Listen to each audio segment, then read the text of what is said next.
Many of us remember a time when learning did not announce itself. It did not arrive packaged, labeled, or explained. It simply happened quietly within the ordinary flow of daily life. In those days, values were not something we talked about often. They were something we lived with, breathed in, and carried without realizing. The home was not a classroom, yet it taught us constantly, through gestures, routines, and silences that spoke more clearly than words ever could. The day usually began without urgency. Morning entered the house slowly, filtered through curtains and open windows. There was a sense that time belonged to us, not the other way around. We learned calm not because someone told us to be calm, but because the day itself invited it. There was no rush to consume information, no demand to respond immediately. We learned without instruction that attention was something to be given fully, not divided endlessly. Adults move with purpose, but not with haste. Their actions were deliberate, measured, and often repetitive. Watching them, we learned that consistency mattered more than intensity. A task done carefully, day after day, carried more meaning than grand gestures performed occasionally. Responsibility revealed itself in small habits. Turning off lights, closing doors softly, placing objects back where they belonged. These acts taught respect, not for things alone, but for shared space and shared life. Conversation had a different quality. Words were chosen with care, not because speech was restricted, but because it was valued. Silence was allowed to exist between sentences. We learned that listening was not passive, but active. It required patience, attention, and humility. When elders spoke, we listened not out of obligation, but because their presence commanded respect naturally. That respect was never forced. It was earned through example, through fairness, and through coherence between words and actions. Meals were moments of quiet importance. The table gathered more than food, it gathered people. We learned moderation by seeing portions served thoughtfully. We learned gratitude by noticing that food was not treated lightly. Nothing appeared magically. Someone had prepared it. Someone had cleaned afterward. From this, we absorbed an understanding of effort and appreciation. No one needed to explain it. The rhythm of the meal itself taught us. We learned patience by waiting for everyone to sit before beginning. We learned courtesy by passing dishes rather than reaching across the table. We learned restraint by not speaking over others. These lessons were not announced. They were simply part of how things were done. To belong was to observe and adapt. In this way, learning felt natural, not imposed. Household chores were not framed as punishment or burden. They were part of participation. Sweeping the floor, drying dishes, folding clothes. These acts connected us to the life of the home. We learned that contribution was expected, but also valued. Work was not something to avoid, but something to be done with care. Even small tasks deserved attention. From this, we carried forward a sense of dignity in effort. In those days, repair mattered. Objects were fixed, not discarded. A loose button was sewn back on. A cracked chair was reinforced. We watched hands work patiently, tools used with familiarity. From this, we learned perseverance. We learned that solutions were often slower than replacement, but more meaningful. Not everything broken needed to be abandoned. This lesson extended quietly into how we later faced difficulties in life. Time was shared across generations without ceremony. Children played nearby while adults talked. Elders sat observing, included simply by presence. We learned respect for age not through speeches, but through behavior. Chairs were offered, voices softened, time adjusted. Age was not hidden or dismissed. It was integrated. From this, we absorbed a sense of continuity, that life was not divided into isolated stages, but flowed from one to another. Discipline followed the same quiet logic. Correction was firm, but rarely dramatic. A look, a pause, a calm word carried authority. We learned self-regulation by witnessing restraint. Anger was controlled, not displayed freely. Authority did not shout. It stood steady. Through this, we learned that strength did not require volume, and that control was a form of respect. Evenings brought a natural slowing of pace. As daylight faded, activity softened. Lamps replaced sunlight. Voices lowered. We learned that rest was not laziness, but balance. The end of the day was respected. There was no pressure to remain constantly stimulated. In this gentle closure, we learned the value of limits. Everything had its time, including silence. There were no screens competing for attention, yet attention was full. We observed people, gestures, moods. We learned to read the room, to sense when someone needed space or company. Empathy developed not from instruction, but from proximity. We understood emotions by watching how they were handled, not by naming them. Compassion was practiced quietly, often without acknowledgement. Honesty revealed itself in consistency. Promises were kept because they mattered, even when no one else remembered them. We learned that trust was built slowly through repetition. Integrity was not a word we used often, but it was visible in choices made without witnesses. These experiences shaped our internal compass long before we understood what such a thing was. We did not perceive these lessons as lessons. We thought we were simply living ordinary days. Yet those days were forming us, preparing us for a world that would later move faster, speak louder, and demand more. The home gave us grounding. It taught us how to be with others, how to wait, how to act without constant validation. Looking back, many of us recognize that what we learned then did not fade. It remained, quietly informing our decisions, our reactions, our sense of what felt right or wrong. These values were not memorized. They were embodied. They traveled with us, adapting to new contexts, but never fully disappearing. The absence of explanation was not a lack.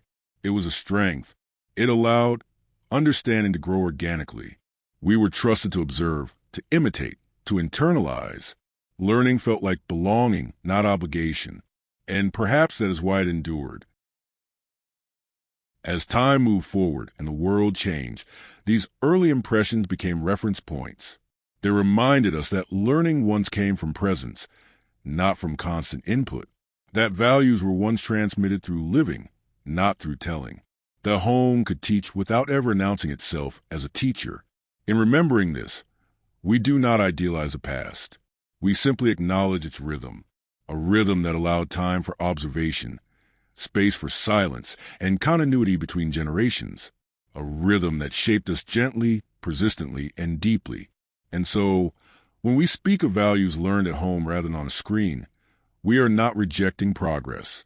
We are remembering a foundation, a quiet, steady foundation built from repeated actions, shared moments, and an unspoken understanding that some of the most important lessons arrive without words.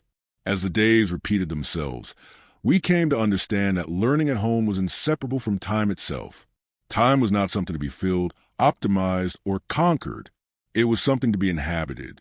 In those days, time lingered in corners of the house, in long afternoons, in unhurried conversations, and in tasks done without the pressure of immediacy. We learned endurance not because it was demanded, but because life unfolded slowly enough for it to be required. Domestic life carried a quiet structure. Each person had a place, not defined by hierarchy, but by function and care. We learned responsibility by observing how roles were assumed without complaint.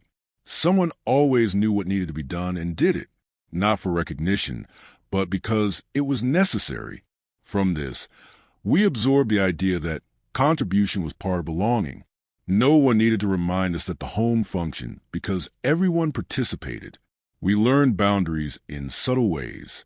Doors were knocked on before being opened. Personal objects were respected. Voices lowered when someone rested. These gestures taught us that consideration was not an abstract virtue, but a daily practice.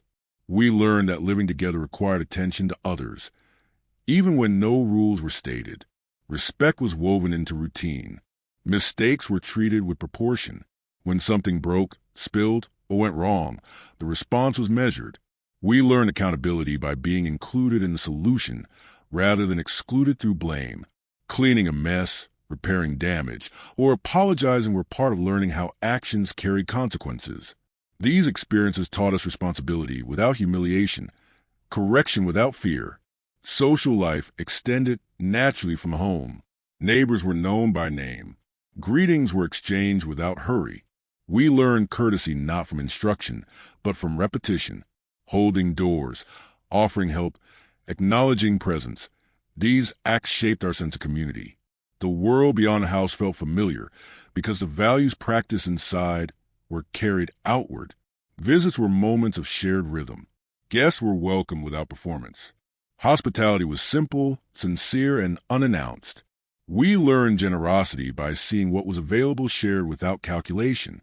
There was no need to impress. What mattered was making space, offering comfort, and showing attention. Through this, we learned that dignity did not depend on abundance. Children were present, but not centered at all times. We learned patience by adapting to adult conversations, by waiting our turn, by observing rather than interrupting. From this, we developed awareness. We understood that not every moment belonged to us, and that this did not diminish our worth. It expanded our understanding of coexistence. We learned restraint by witnessing it. Emotions were expressed, but rarely exaggerated. Joy was present, but calm. Disappointment was acknowledged, but contained. We observed how adults navigated difficulty without spectacle. From this, we learned emotional balance. Feelings were valid, but they did not govern everything. Self-control became familiar, not oppressive. Stories were shared orally, often without intention. Memories surfaced during meals, chores, or walks. We learned history not from records, but from recollection. These narratives taught us continuity, that our lives were connected to others before us. We learned humility by understanding that we were part of something larger, something ongoing. Work held a different meaning. It was not separated sharply from life. Tasks were integrated into daily rhythm. We learned that effort was neither glorified nor avoided. It was simply necessary. This perspective shaped our understanding of purpose. Doing what needed to be done was not heroic, but honorable. We learned fairness through observation. Decisions were explained calmly when explanation was necessary, and accepted when it was not. Authority was exercised with consistency. From this, we learned trust. We trusted not because we were told to, but because outcomes were predictable, reasonable, and just. Even leisure followed a quiet logic. Free time was unstructured. We learned creativity by inventing games, using what was available. Imagination filled the absence of constant stimulation. We learned satisfaction from simplicity. Joy came from presence, not novelty. We learned patience by waiting, for seasons to change, for results to appear, for people to arrive. Waiting was not framed as loss of time, but as part of living. Through this, we developed resilience. We learned that not everything could be accelerated, and that some things improve with delay. Silence played an important role. It was not something to avoid. It allowed reflection, rest, and awareness. We learned comfort with ourselves by sitting quietly, by being alone without distraction. This internal familiarity became a source of strength later in life. Conflict existed, but it was resolved without excess. We learned reconciliation by seeing disagreements addressed and concluded. Apologies were offered without drama. Forgiveness was practiced without ceremony. These experiences taught us that relationships could recover, that mistakes did not end connection. As we grew older, we began to recognize patterns. The values absorbed early resurfaced in decisions, habits, and expectations. We noticed discomfort when things moved too fast, when noise replaced meaning, when attention fractured endlessly. These reactions were not nostalgia. They were memory asserting itself. We carried forward an understanding that learning required presence, that wisdom did not arrive instantly, that character was shaped through repetition. These beliefs were not ideological. They were experiential. They came from having lived within a rhythm that allowed them to form. Looking back, we see that the home did not isolate us from the world. It prepared us for it. It taught us how to enter public life with restraint, respect, and awareness. The values learned there did not resist change. They adapted, but remained recognizable. In remembering domestic life as it once was, we recognize its quiet influence. We see how much was transmitted without explanation, how much was learned without instruction, how deeply these early impressions shaped our understanding of dignity, responsibility, and coexistence. These memories do not demand return. They offer perspective. They remind us that learning once required time, presence, and shared life. That values once emerged from living together, not from consuming information. And as we continue to reflect, we understand that what was learned in those homes did not belong to a specific era. It belonged to a way of being, a way that valued continuity, attention, and example, a way that still lives within many of us, quietly guiding how we move through the world. As time passed, many of us began to realize that what we had absorbed at home was not limited to habits or routines, but extended to the way we perceived the world itself. The home shaped not only our behavior, but our sense of proportion. We learned what deserved attention and what could wait. We learned what mattered deeply and what passed quickly. This internal sense of measure guided us long after we left those familiar rooms. One of the most enduring lessons came from observing how adults faced ordinary challenges. There was rarely an audience for effort. Problems were handled quietly, often without comment. We watched people carry responsibilities that were never announced, worries that were not shared openly, and decisions that were made without seeking validation. From this, we learned discretion. We understood that not every burden needed to be displayed, and not every success needed to be proclaimed. We learned endurance by watching days continue even when circumstances were difficult. Work was done despite fatigue. Commitments were honored despite inconvenience. From this, we absorbed the idea that perseverance was not dramatic. It was steady. Life did not pause for comfort, yet it was lived with care. This balance shaped our understanding of resilience. The home taught us restraint and desire. We learned that wanting something did not guarantee receiving it immediately or at all. Needs were distinguished from wants without explanation. We learned patience through limitation. Waiting was part of learning. Denial was not punishment, but preparation. These experiences taught us self-regulation long before the term existed. We learned modesty by seeing satisfaction expressed quietly. Joy did not require spectacle. Pride did not require display. Achievements were acknowledged without exaggeration. From this, we learned that fulfillment did not depend on comparison. Contentment was internal, not competitive. The rhythms of domestic life taught us attentiveness. We learned to notice small changes, a shift in mood, a quiet absence, a routine interrupted. This awareness fostered sensitivity. We learned to respond to others without being told. Care was proactive, not reactive. These lessons shaped our capacity for empathy. We learned fairness not from rules, but from consistency. Decisions were predictable, grounded in reason rather than impulse. This predictability created trust. We understood that authority could be stable and calm. From this, we learned confidence in structure, not fear of it. Communication within the home was direct but measured. There was no excess explanation, yet clarity prevailed. We learned that speaking less did not mean knowing less. It often meant choosing carefully. Silence carried meaning. We learned to interpret tone, timing, and presence. These skills became invaluable later, when communication grew louder but not always clearer. We learned gratitude by observing appreciation expressed through care rather than words. Objects were maintained. Spaces were respected. People were acknowledged. Gratitude was not ceremonial.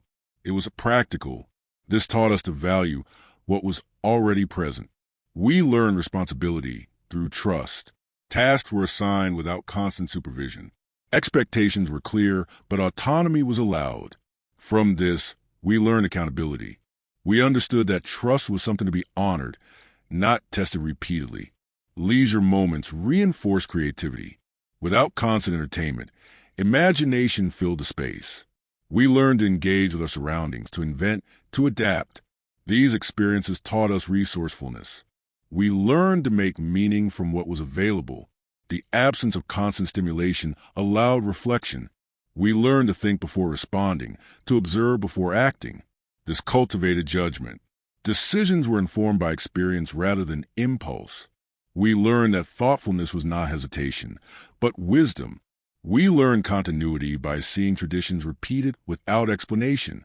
Certain actions marked season transitions and time passing. These repetitions anchored us. They provided a sense of stability. We understood that continuity did not require novelty. It required care. We learned humility by recognizing our place within a larger flow. Life did not revolve around us. Others existed with their own needs, routines, and histories. This awareness fostered respect. We learned to adapt, to wait, to consider. We learned resilience by witnessing recovery. Difficult moments passed. Conflicts resolved. Loss was acknowledged quietly. From this, we learned that life continued, not by denial, but by acceptance. As we move beyond those homes, into broader and faster worlds, these early lessons resurfaced. They influence how we approach work, relationships, and uncertainty. We notice discomfort when speed replaced meaning, when volume replaced depth. These reactions were not resistance to change. They were reminders of an internal compass shaped long ago. We began to recognize that learning once required presence, that values once emerged from living closely with others. That understanding took time. These realizations deepen with age. They offer perspective rather than nostalgia. Looking back, we see that the home did not merely shelter us. It oriented us. It gave us a framework for interpreting experience. It taught us how to live with others, how to endure difficulty, and how to appreciate simplicity. These values were not tied to objects or settings. They were embedded in behaviors, attitudes, and rhythms. They adapted as circumstances changed, but their core remained recognizable. As the world accelerated, these early impressions became points of reference. They reminded us that learning could be quiet, that growth could be slow, that meaning could emerge. We carry these lessons not as rules, but as tendencies. They surface in moments of choice, restraint, and reflection. They influence how we listen, how we wait, how we act when no one is watching. And so, as we continue reflecting, we recognize that what we learned at home was not confined to childhood. It became part of how we navigate life itself. A quiet inheritance, passed not through words, but through lived experience, continuing to guide us long after the walls that taught us have faded from view. As years unfolded, many of us began to sense that the values learned at home were not static lessons, but living references that adjusted as circumstances changed. They did not confine us to the past. Instead, they offered orientation when the world grew more complex.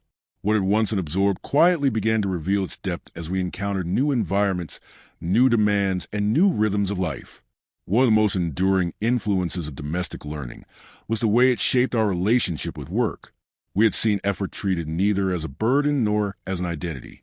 Work was something one did because it was necessary and because it contributed to shared life. This perspective followed us.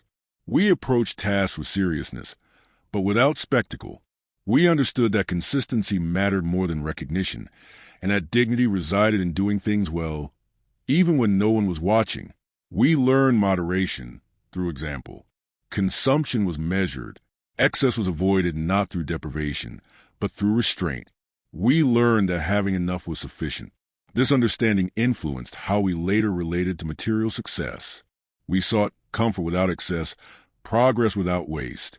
The home had taught us that value did not increase with accumulation. Decision-making reflected similar principles.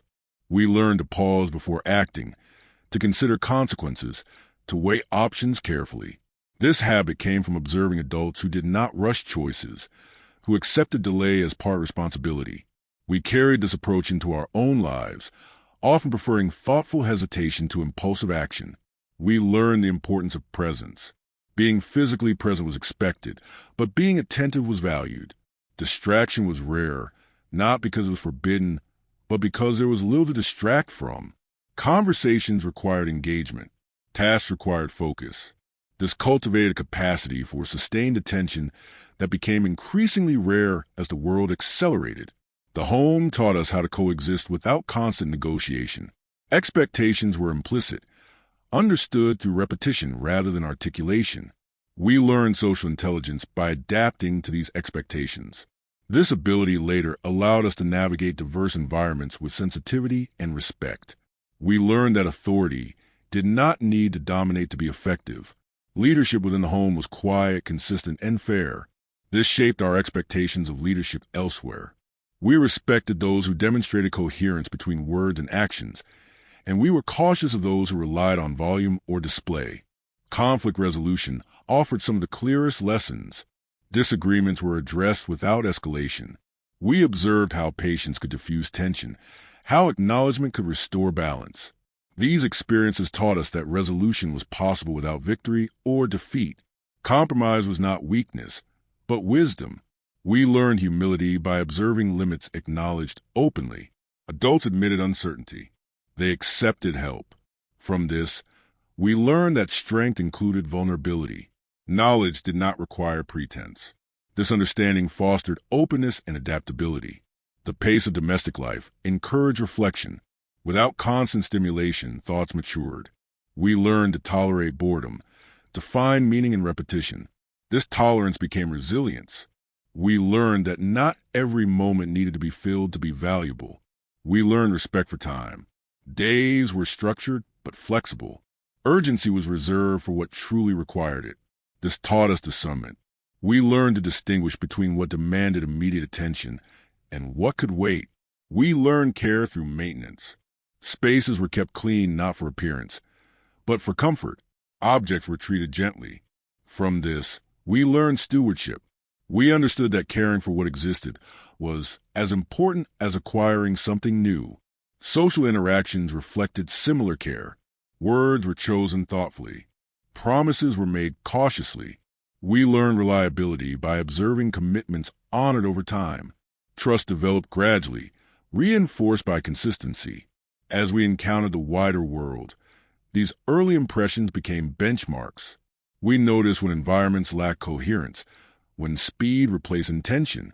These observations did not provoke judgment, but awareness. We understood that different rhythms produce different outcomes.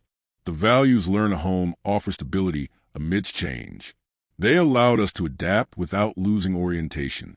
We carried forward a sense of proportion, of balance, of quiet confidence rooted in lived experience. We learned that fulfillment did not depend on constant affirmation. Self-worth developed internally, shaped by contribution and competence rather than external approval. This foundation proved invaluable in a world increasingly oriented toward visibility. The home had also taught us the value of limits. We learned that saying no could be protective, that boundaries preserved energy and clarity. These lessons guided us in relationships, helping us navigate expectations without resentment. We learned patience through repetition. Tasks done daily build endurance. We learned that progress often came slowly, through accumulation rather than breakthrough. This understanding tempered frustration and nurtured persistence. We learned the significance of continuity. Traditions persisted not because they were celebrated, but because they were repeated. This repetition created stability. It connected past and present seamlessly. As technology and pace transformed daily life, these early lessons became increasingly noticeable by their absence. We recognized how much they had shaped our capacity for focus, empathy, and restraint. This recognition was not nostalgic longing, but informed awareness. The home had provided a grounding that did not resist change, but contextualized it. We could engage with new tools and ideas without surrendering judgment. The values absorbed early functioned as anchors. We began to see that learning once relied on proximity, patience, and example. That understanding grew not through explanation, but through living alongside others. These realizations deepen our appreciation for the quiet power of domestic influence. The home did not teach us everything, but it taught us how to learn. It gave us a framework for interpreting experience, evaluating choices, and relating to others. As we reflect further, we recognize that these values did not belong exclusively to a particular time. They belong to a way of living that prioritized presence, coherence, and shared responsibility, a way that remains relevant, even as circumstances evolve. And so, as we continue this reflection, we carry forward the understanding that what we learn at home was not simply preparation for adulthood. It was a lifelong reference, quietly shaping how we respond to change, complexity, and uncertainty, long after the rhythms that formed us have given way to new ones. As the years advanced and the world around us began to change more visibly, many of us noticed that the contrast between what we had learned at home and what we now encountered was becoming clearer. This contrast did not present itself as conflict, but as difference in rhythm, intention, and attention. What once felt natural now appeared deliberate, and what had been absorbed quietly now stood out precisely, because it was no longer common. We observed how speed began to redefine daily life. Tasks were completed faster, communication became immediate, and expectations shifted accordingly. Yet within us remained an internal cadence shaped by earlier experiences. We felt, often without articulating it, that not everything benefited from acceleration. Some things lost depth when rushed. This awareness was not resistance to progress, but the summit rooted in lived memory. The values learned at home had taught us to tolerate pauses.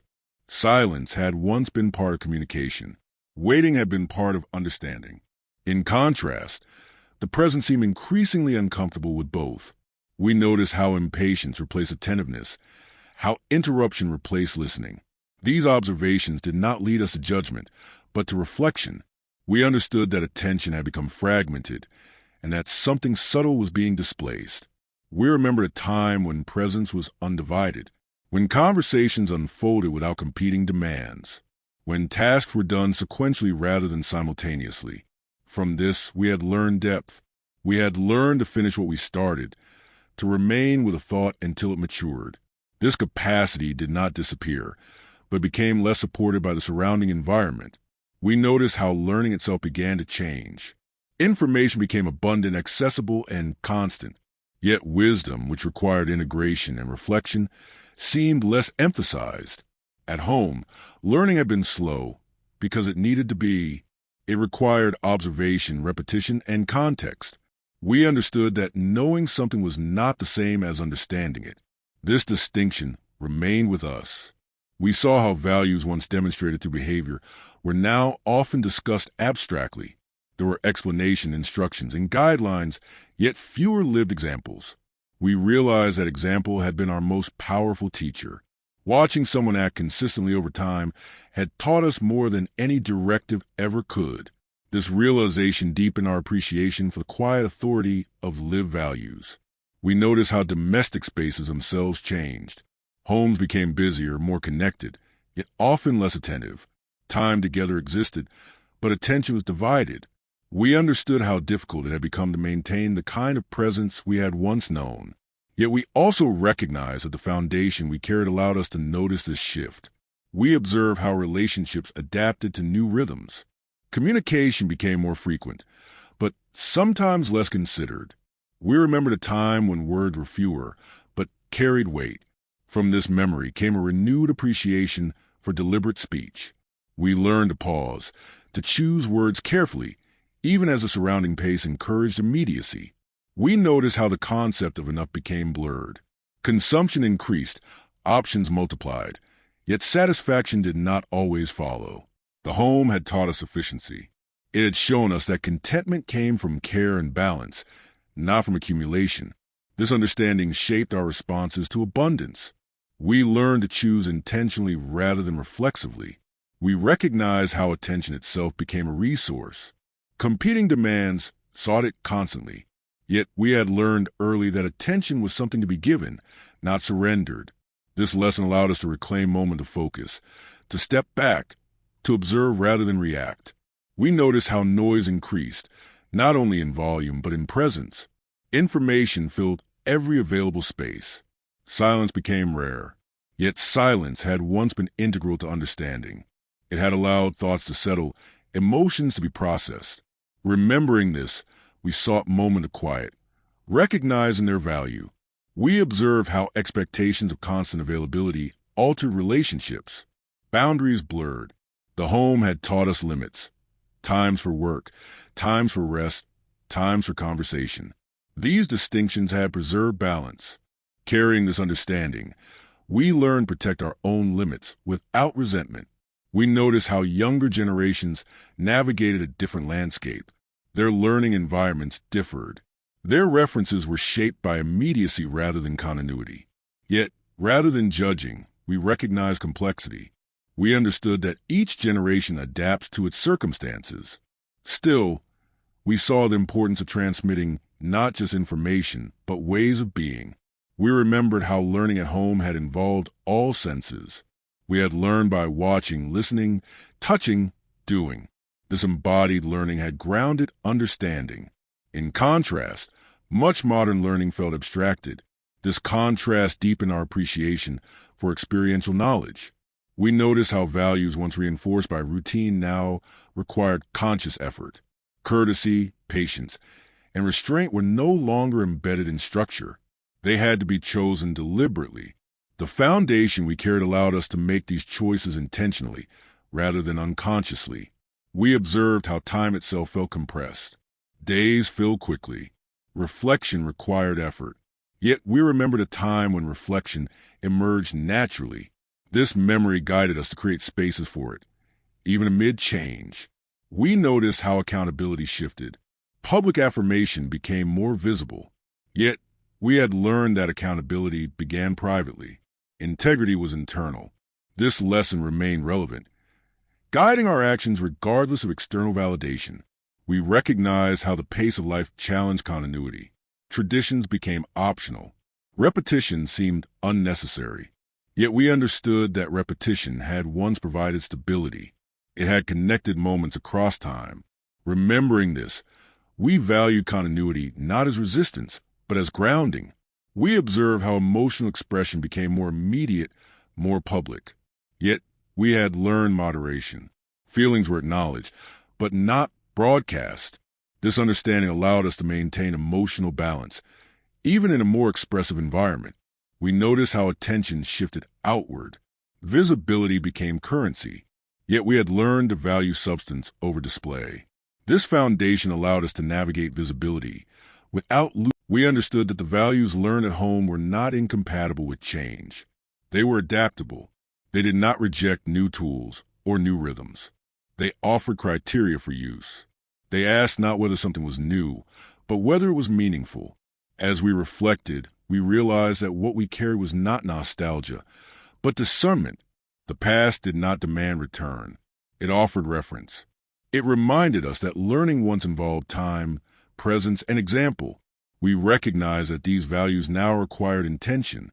They no longer emerged automatically from structure, yet intention did not diminish their power. It clarified it. Choosing patience, attention, and restraint became acts of continuity.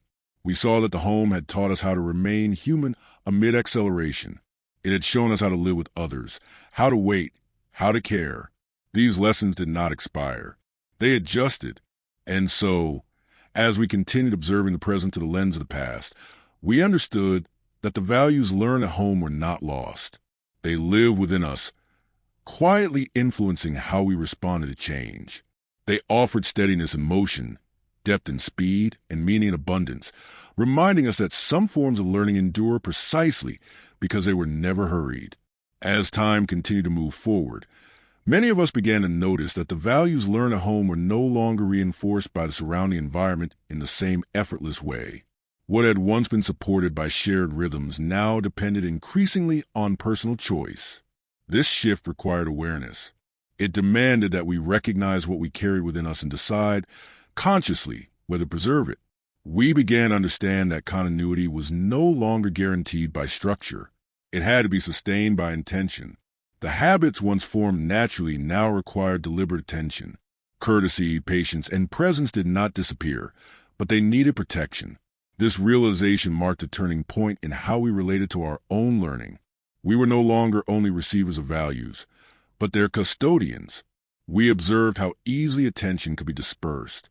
Distraction became constant, not as an intrusion, but as a default state. Yet within us remained a memory of focus. We knew what it felt like to give full attention to a person, a task, or a moment. This memory became a reference point. It reminded us that fragmentation was not inevitable, even if it was common. We learned to resist haste quietly, not through refusal, but through discernment. We chose to slow certain moments, to protect spaces of reflection. This was not an act of defiance, but of care. We understood that not everything required immediate response. Some things required thought, presence, and restraint. We noticed how conversations changed. Speed often replaced depth. Responses arrived quickly, but listening became rare. Remembering a different rhythm, we learned to listen fully, even when others did not. This choice often felt countercultural, yet it preserved meaning.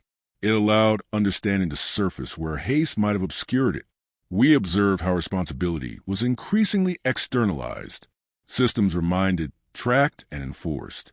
Yet, we had learned responsibility internally. We carried a sense of duty that did not depend on supervision. This internal compass guided us even when external structures shifted. We learned to value limits more deeply. Boundaries once enforced by circumstance now required articulation. Saying no became necessary to protect attention, energy, and relationships. The home had taught us that limits were not rejection, but preservation. This lesson proved increasingly relevant. We recognized how learning environments multiplied. Information became constant, yet understanding still required integration. We relied on the habits formed early: reflection, repetition, and application. These habits allowed us to transform information into knowledge and knowledge into judgment. We noticed how emotional expression became more immediate, often unfiltered. Yet we had learned emotional regulation through example. Feelings were acknowledged but contained. This internal balance allowed us to respond thoughtfully rather than reactively. We observed how time itself seemed compressed. Days filled quickly. Reflection required effort. Yet the memory of unhurried time remained. It guided us to create pauses, to reclaim moments of quiet. These pauses became acts of continuity. We learned that dignity did not depend on visibility. We had watched effort unfold quietly. We understood that contribution mattered even when unseen. This perspective grounded us in a world increasingly oriented toward display. We noticed how intergenerational contact changed. Age groups became more separated. Yet we carried an understanding of continuity across generations. We valued shared presence, knowing how much we had learned simply by observing those older than us. We recognized how values once transmitted implicitly now required articulation. Yet we remained cautious of excessive explanation. We knew that coherence between words and actions mattered more than instruction alone. Example remained powerful. We observed how patience became increasingly rare. Waiting felt inefficient. Yet we had learned that waiting could deepen understanding. We preserved this capacity. Even when it seemed out of step, we noticed how repair gave way to replacement. Yet we remembered the value of maintenance. Caring for what existed fostered respect and continuity. This perspective influenced how we treated not only objects, but relationships and commitments. We learned to protect silence. Silence had once been natural. Now it required intention. We sought it not as escape, but as space for thought. Silence allowed us to remain connected to ourselves. We recognized how attention became a commodity. Yet we had learned that attention was relational. Giving it fully was an act of respect. We chose to offer it deliberately. We observed how routines dissolved.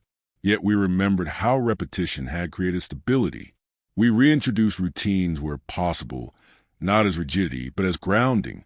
We learned that value survived not by resisting change, but by adapting thoughtfully. The home had not taught us specific answers. It had taught us how to approach questions. We realized that learning did not end with childhood. It continued through observation, reflection, and choice. The early lessons became frameworks rather than rules. We understood that what we carried was not nostalgia, but orientation. It allowed us to navigate complexity without losing coherence. We saw that continuity required transmission, not through instruction alone, but through lived example. How we acted now taught others, even when we were unaware. We recognized our role within this chain. What we embodied influenced what followed. This awareness deepened our sense of responsibility. We learned that legacy was not something declared. It was something practiced. It lived in habits, attitudes, and choices repeated over time. As we reflected on this role, we understood that the home had prepared us not only to live, but to transmit. What we had learned quietly now found expression in how we treated others, how we worked, how we waited. We realized that values learned at home endured precisely because they were not dependent on circumstance. They lived within us, adaptable and resilient. And so, as the world continued to change, we carried forward an understanding that learning rooted in presence, patience, and example could still guide us. Not loudly, not urgently, but steadily, offering continuity in motion and depth within change. As awareness deepened, Many of us began to recognize that the values learned at home were not only personal references, but quiet standards by which we interpreted the world around us. We did not measure situations consciously against them, yet we sensed when something felt misaligned. This sensitivity was not judgment. It was orientation, formed long before complexity demanded it. We noticed how easily meaning could be diluted when everything competed for attention. When every moment asked to be filled, significance became harder to locate. The home had taught us that meaning often emerged in unoccupied spaces, in pauses, in repetition, in moments that were not designed to impress. Remembering this, we learned to resist the pressure to fill every silence. We observed how relationships increasingly relied on immediacy. Responses were expected quickly. Availability became assumed. Yet, we had learned a different rhythm. We understood that care was not measured by speed alone. It was measured by presence, by follow-through, by consistency over time. This understanding shaped how we maintained connections, even as expectations shifted. We recognized how easily conversation could become performative. Words multiplied, yet depth sometimes diminished. We remember when speaking carried weight, because it was not constant. From this memory, we learned to value restraint, to speak when necessary, and to listen when listening served better. This choice preserved clarity. We observed how public affirmation gained prominence. Visibility became currency. Yet we had learned that worth developed privately, through effort, through reliability, through character expressed without witnesses. This foundation allowed us to navigate recognition without dependency. We noticed how emotional expression became more immediate and exposed. Feelings were shared quickly, sometimes without processing. Yet we had learned emotional pacing. Emotions were acknowledged, but not rushed outward. This internal regulation allowed understanding to mature before response. We observed how certainty was often favored over reflection. Quick conclusions replaced thoughtful consideration. Yet we had learned the value of uncertainty. We had seen adults pause, reconsider, and change their minds without embarrassment. From this, we learned intellectual humility. We understood that not knowing was sometimes more honest than premature certainty. We noticed how repetition came to be viewed as stagnation. Novelty was prioritized. Yet the home had taught us that repetition built mastery, stability, and trust. Routine had not been boring. It had been grounding. This understanding allowed us to appreciate consistency in a culture oriented toward constant change. We recognized how responsibility was increasingly distributed across systems rather than carried individually. Yet we had learned responsibility as an internal posture, doing what needed to be done without reminder. This sense of duty did not disappear when structures changed. It remained operative. We observed how boundaries blurred. Work extended into rest. Communication extended into all hours. Yet we had learned the value of separation. Time had compartments. Rest had dignity. This understanding guided us to reclaim balance where possible. We noticed how learning environments became increasingly abstract. Knowledge circulated rapidly, detached from lived context. Yet we had learned through proximity, by watching consequences unfold, by seeing cause and effect over time. This experiential learning shaped judgment more deeply than information alone. We recognized how attention became fragmented. Multitasking replaced focus. Yet we remembered what sustained attention felt like. The satisfaction of finishing something carefully. The calm of being fully present. This memory allowed us to choose focus deliberately. We observed how correction often became public. Errors were exposed quickly. Yet we had learned correction privately, proportionally. Mistakes were addressed without spectacle. This understanding shaped how we treated others' errors, with discretion rather than display. We noticed how age distinctions shifted. Experience sometimes yielded to novelty.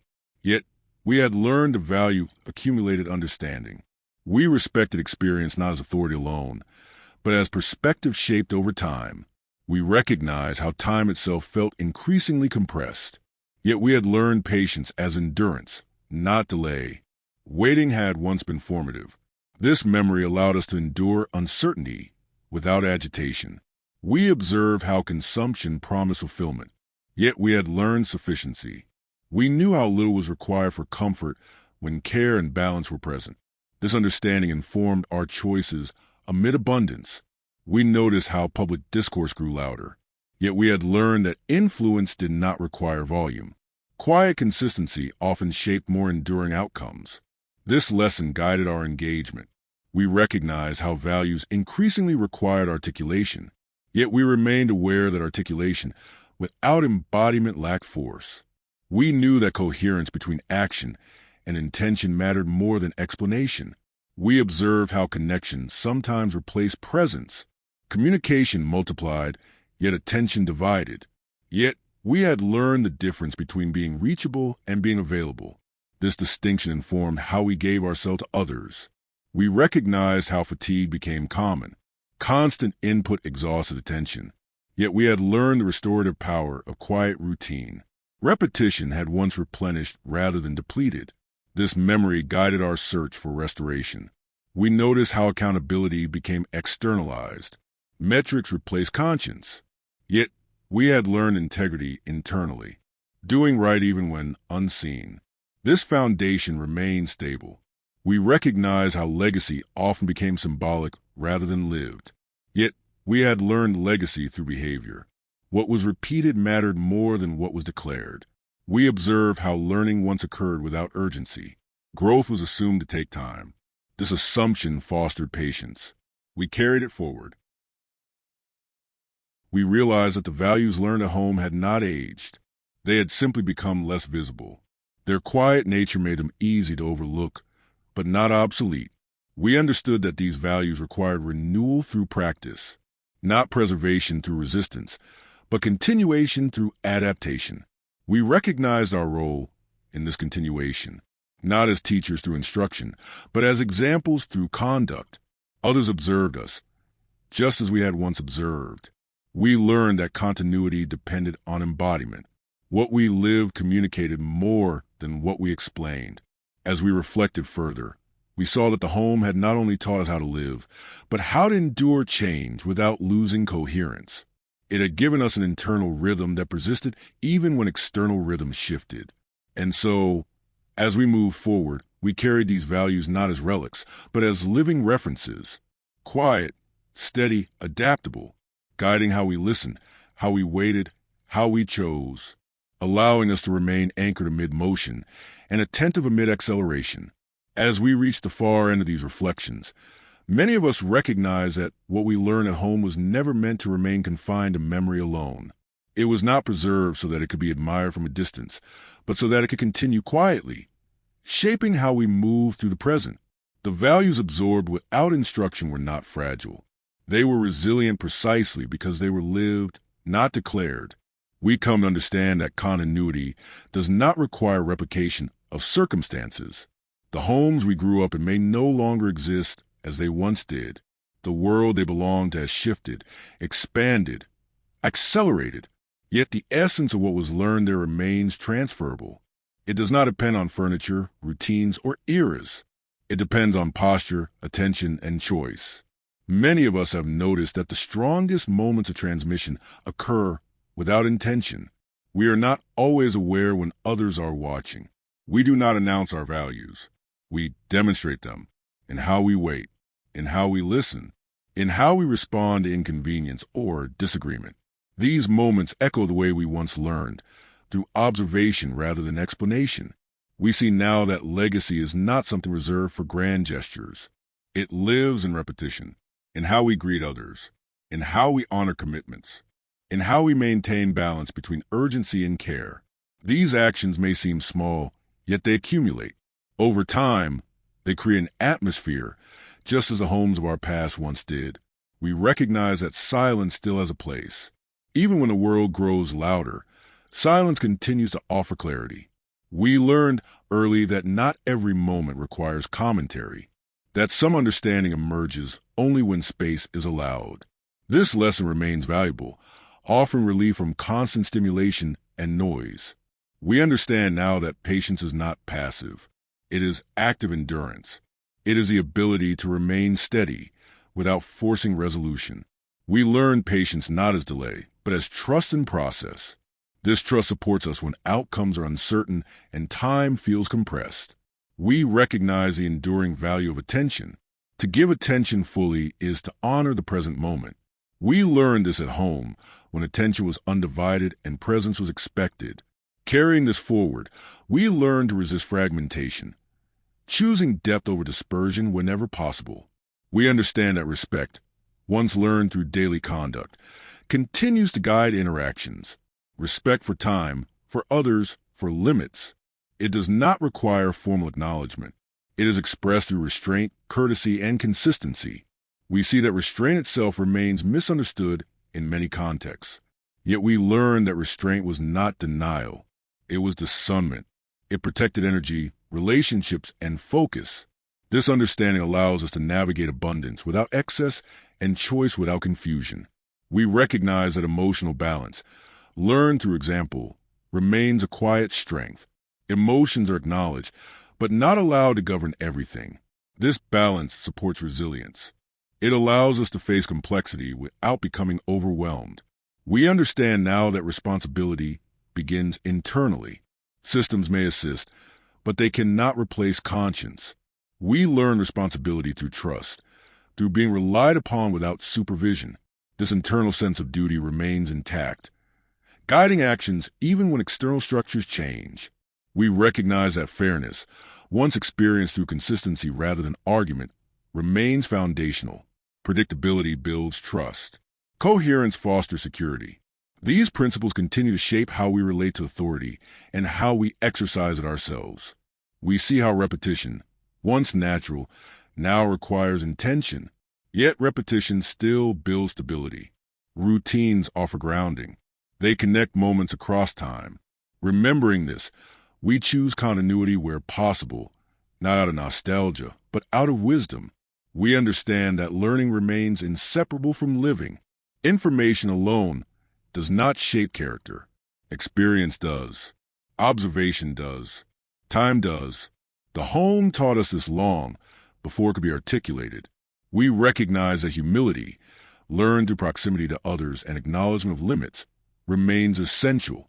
We learn that strength included openness, that certainty was not always necessary. This humility allows growth to continue. We see that dignity does not depend on recognition. We learn this by watching effort unfold quietly. Doing what needed to be done carried its own reward. This perspective remains stabilizing in a world oriented toward visibility. We understand that the most enduring lessons were never labeled as such. They entered gradually, through atmosphere rather than instruction. This is why they remain accessible. They do not require recall. They emerge naturally when needed. We recognize now that what we learn at home was not simply preparation for adulthood. It was preparation for continuity. It equipped us not only to live, but to transmit. Whether we realize it or not, our conduct teaches. We understand that every generation learns differently, shaped by its circumstances. Yet the principles of presence, patience, and example remain transferable. They adapt without losing substance. We see that the role we now occupy is both subtle and significant. We are neither guardians of a past nor architects of a fixed future. We are participants in an ongoing exchange. What we embody influences what follows. We recognize that values endure not because they are preserved intact, but because they're lived flexibly. The home taught us adaptability without abandonment. This balance remains essential. We understand that learning once required time because it respected human pace. This respect remains relevant. Growth still benefits from space, reflection, and repetition. We see that the quiet strength of those early homes lies not in what they contained, but in how they functioned. They taught without announcing themselves. They guided without directing. They shaped without imposing. As we carry these reflections forward, we do not seek to recreate what was. We seek to remember how it worked, the rhythm, the attention, the continuity. We understand now that the most valuable lessons do not age. They simply wait to be practiced again, in how we choose to live, in how we choose to relate, in how we choose to slow down, listen, and act with care. And so, as this reflection settles, Many of us recognize that what we learned at home was never lost. It remained with us, quiet and patient, ready to surface when needed, not as instruction, but as orientation, not as memory alone, but as presence. In this way, the values we learn without a screen continue, not loudly, not urgently, but steadily, shaping lives through example, just as they once shaped ours.